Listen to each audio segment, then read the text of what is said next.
1000 నామాల గురించి ప్రతిరోజు ఒక 7-8 నామాలు వివరించి అర్థాన్ని, భాష్యాన్ని, దాన్ని మనం ఎలా పొందుతామనే వివరాన్ని మొత్తం చెప్తూ కంప్లీట్ చేశాను. కాబట్టి ఈరోజు ఆ 1000 నామాలను ఒకేసారి కంప్లీట్ చేద్దాము. ఎప్పుడు ఏకాగ్రత, ప్రశాంత ఆల్రెడీ స్థితి సహస్రాలలో వచ్చేలాగా చేసుకొని అప్పుడు మొదలు పెడతాం. అందువల్లనే తప్పకుండా ఫలితం వస్తుందన్నమాట.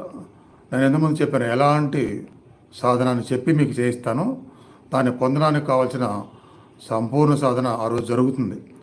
ఆ జరిగిన దాన్ని ఎవరు పాల్గొని కంప్లీట్ చేయగలుగుతారో వాళ్ళు ఫలితాలు పొందుతారు. ఇక ఏదైనా సంశయాలు, భయాలు ఉంటే అర్జెంటుగా మెసేజ్ చేయండి. ఎందుకంటే వన్స్